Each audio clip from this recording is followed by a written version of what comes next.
এবার একটু মধ্যপ্রাচ্যের যুদ্ধের কথায় আসি। শুধু তো যুদ্ধটা মধ্যপ্রাচ্যে যে সীমাবদ্ধতা নয়, দেখুন একদিকে ইরান, অন্যদিকে ইসরায়েল, আমেরিকা, এই মধ্যপ্রাচ্যে জুড়েছে পশ্চিম দুনিয়াও। এবং আমরা দেখছি হামলা পাল্টা হামলায় রক্তাক্ত ইরান, রক্তাক্ত ইসরায়েল, যে ছবিগুলো আমাদের সামনে ধরা পড়েছে তছনছ। পশ্চিম এশিয়ার একাধিক দেশের একাধিক শহর ইরানের বিরুদ্ধে একযোগে অপারেশন, ইসরায়েলের অপারেশন লায়ন্স রোর ও আমেরিকার অপারেশন এপিক ফিউরি। ইসরায়েল আমেরিকার যৌথ অভিযানের পাল্টা জবাব দিচ্ছে তেহরানও। অপারেশন ট্রুথফুল প্রমিস 4-এ মধ্যপ্রাচ্যের বিভিন্ন দেশে মার্কিন সেনাঘাঁটি লক্ষ্য করে হানা ইরানি সেনা। ইসরায়েলের পাশাপাশি দুবাই, কাতার, বাহরিন, ইউএই, সৌদি আরব, কুয়েত, পাকিস্তান পর দেশে মার্কিন ঘাঁটি লক্ষ্য করে মিসাইল। খামেনেইয়ের মৃত্যুতে আরও ভয়ঙ্কর মোড় নিয়েছে মধ্যপ্রাচ্যের মহারণ। মধ্যপ্রাচ্যের অন্যান্য দেশ এখনো জল মাপলেও ইরানের হামলার নিন্দা চলছে। আর পরপর মিসাইলের জবাব দিচ্ছে আমেরিকা, ইসরায়েলও। দুপক্ষের হানা পাল্টা হানায় রক্তাক্ত মধ্যপ্রাচ্যের একাধিক দেশ।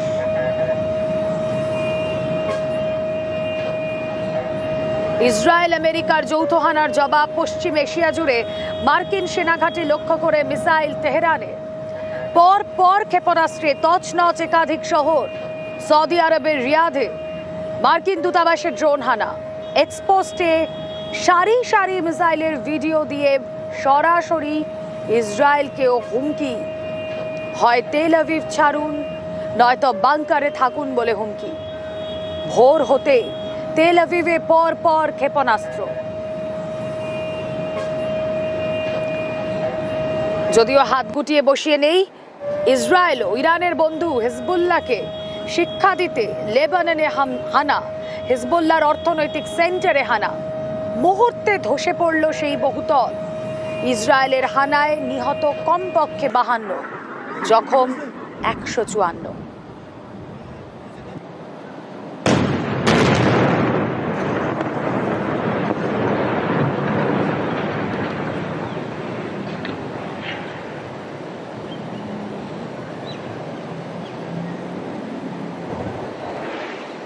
আর আগামী 4-5 সপ্তাহের মধ্যেই ইরান অভিযান শেষের টার্গেট ফের ঘোষণা করলেন মার্কিন প্রেসিডেন্ট ডোনাল্ড ট্রাম্প। তিনি কি বলছেন?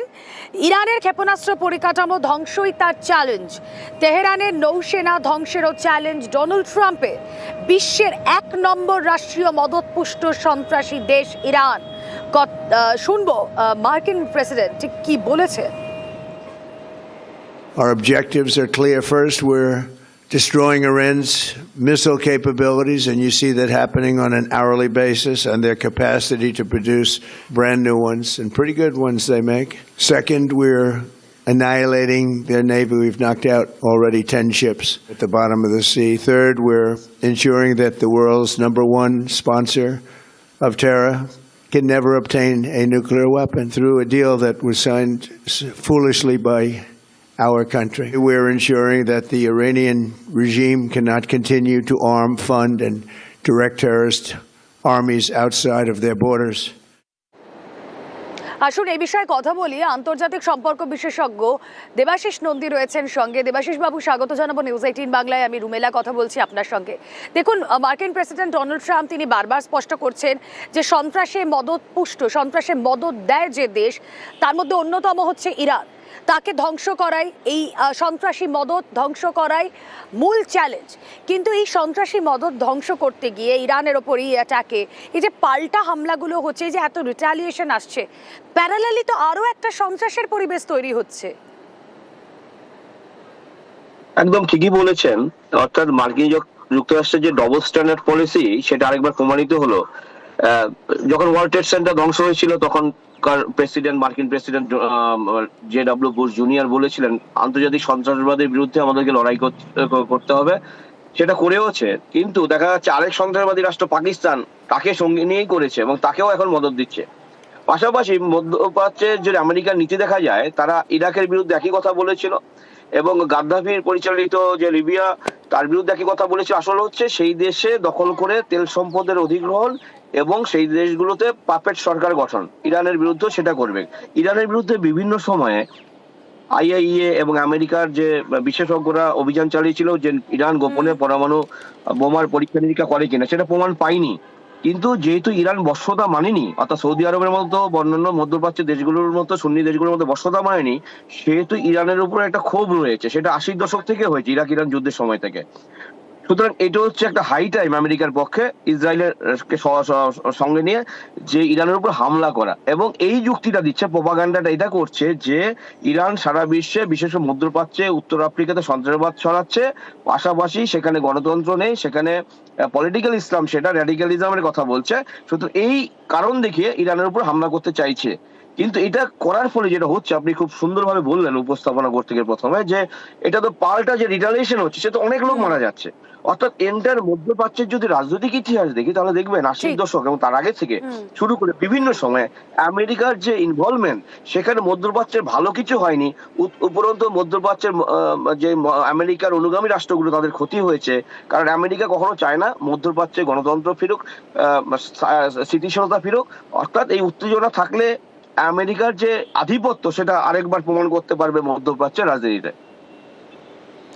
অনেক ধন্যবাদ আপনাকে। আমরা কথা বলছিলাম, আন্তর্জাতিক সম্পর্ক বিশেষজ্ঞ দেবাশিস নন্দী ছিলেন আমাদের সঙ্গে।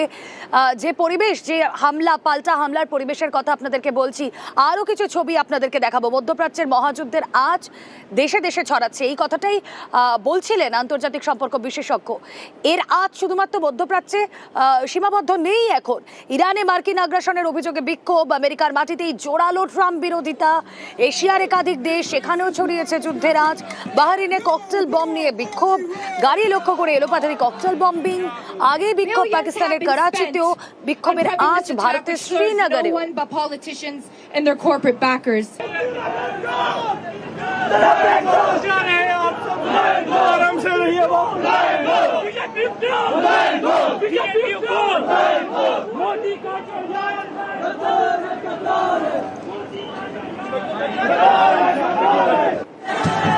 अमेरिकी कौंसल खाने को आग लगा दिया है। अमेरिकी कौंसल खाने कराची को आग लगा दिया है।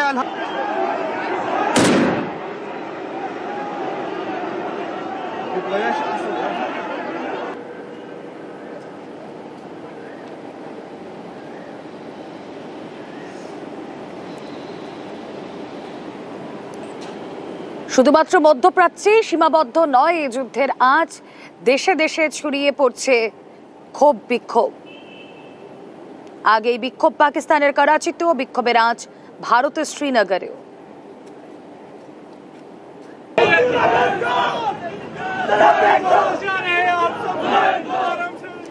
এই যে বারবার বলছি, এই যুদ্ধের আজ শুধুমাত্র মধ্যপ্রাচ্যে সীমাবদ্ধ নেই, বেশ কয়েকটা দেশ এর মধ্যে জড়িয়ে পড়েছে। কেন জড়িয়ে পড়েছে? তার তো একটা কারণ রয়েছে, পক্ষ নিচ্ছে।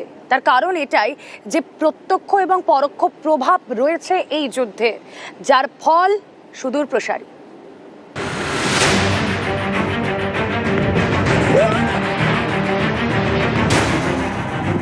কুরুক্ষেত্র হোক বা ট্রয়, প্রথম ও দ্বিতীয় বিশ্বযুদ্ধ, প্রায় সব দেশকেই কোনো না কোনো পক্ষ নিতে হয়েছে। লাভ ক্ষতির অঙ্ক কষে এই যুদ্ধেও কেউ আমেরিকা ইসরায়েলের পাশে, কেউ আবার ইরানের পাশে। প্রকাশ্যে বা আড়াল থেকে ইসরায়েল ও আমেরিকা দীর্ঘদিনের বন্ধু রাষ্ট্র। গাজা হামলার সময় ট্রাম্প প্রকাশ্যেই সমর্থন জানিয়েছিলেন ইসরায়েলের প্রধানমন্ত্রী নেতানিয়াহুকে। অনেক আরব দেশই ইরানের বিরুদ্ধে যুদ্ধে আমেরিকা ইসরায়েলের পাশে দাঁড়িয়ে হাত শক্ত করছে।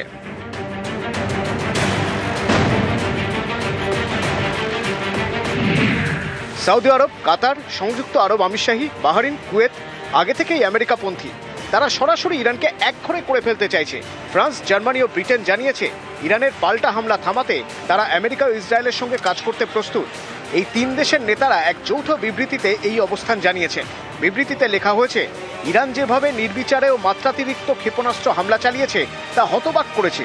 এসব হামলা ওই অঞ্চলের বিভিন্ন দেশের উপরে হয়েছে। এমনকি যেসব দেশ আমেরিকা ও ইসরায়েলের প্রাথমিক সামরিক অভিযানে জড়িত ছিল না, তাদেরও নিশানা করা হয়েছে।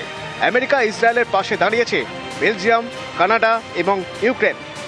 ইউরোপ এবং আরবের কিছু দেশ যেমন ইসরায়েল আমেরিকার পক্ষে, তেমনি ইরানের সমর্থনেও দাঁড়িয়েছে কিছু দেশ।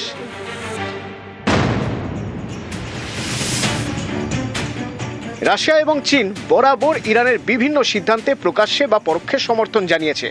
রাশিয়া ইরানকে রাডার সিস্টেম এবং মিসাইল সরবরাহ করে। খামেনেইয়ের হত্যার পর তীব্র প্রতিক্রিয়া জানান রুশ প্রেসিডেন্ট ভ্লাদিমির পুতিন। দেখেন, খামেনেই ও তার পরিবারের সদস্যদের হত্যাকাণ্ডের ঘটনায় গভীর শোকাহত। এটি একটি নৃশংস অমানবিক কাজ ও আন্তর্জাতিক মানবাধিকার আইনের প্রতি চরম অবজ্ঞা। চীন ইরানের সঙ্গে কৌশলগত অংশীদারিত্ব বজায় রাখে এবং মূলত কূটনৈতিক সমাধানের পক্ষে কথা বলে। তুরস্ক ইরানের কৌশলগত বন্ধু দেশ। ইরানের পাশে আছে উত্তর কোরিয়াও। ইরানকে অস্ত্র দিয়ে সমর্থন করে নরওয়ে, কৌশলগত সহায়তা করে পাকিস্তান। তবে ইরানের সবচেয়ে বড় শক্তি হল মধ্যপ্রাচ্যের বিভিন্ন মিলিশিয়া গোষ্ঠী। এর মধ্যে রয়েছে লেবাননের হিজবুল্লাহ, ইয়েমেনের হুথি বিদ্রোহী, গাজার হামাস, ইরাকের পপুলার মোবিলাইজেশন ফোর্সেস এবং ফিলিস্তিনি ইসলামিক জিহাদ, যাদের মদতে আমেরিকার সেনা ছাউনিগুলোর উপর হামলা চালাচ্ছে ইরান।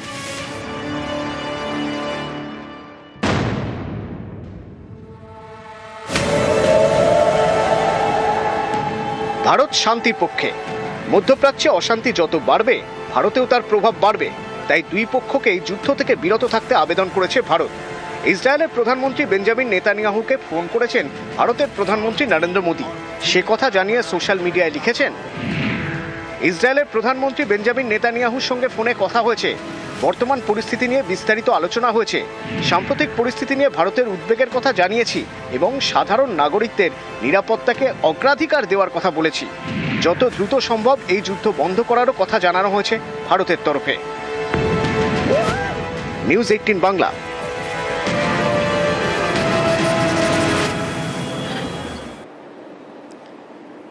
যুদ্ধ বিধ্বস্ত মধ্যপ্রাচ্যে আংশিক খুলল আকাশপথ। পশ্চিম এশিয়ার একাধিক দেশে আটকে পর্যটক প্রবাসীরা। একসঙ্গে এত দেশ থেকে আটকে পড়াদের ফেরানোর চ্যালেঞ্জ। উদ্বেগ দুশ্চিন্তার মধ্যেই আটকে পড়াদের ফেরাতে তৎপর কেন্দ্র। একাধিক বেসরকারি সংস্থার সঙ্গে কথা বলে বন্দোবস্ত। আকাশপথ আংশিক খুলতেই দুবাই সৌদি থেকে পরপর বিশেষ বিমান। আকাশপথ আংশিক খুলতেই দুবাই সৌদি থেকে পরপর বিমান ছাড়ছে। Thanks to the UAE authorities for starting the flights. We just boarded the flight to India, Bengaluru. This is one of the first few flights which have started, and UAE has started.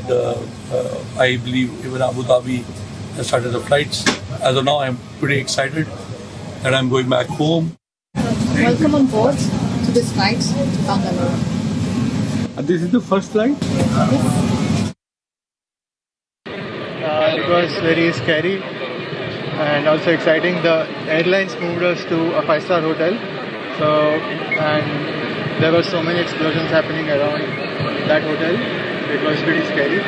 So we're finally happy that we're back in India.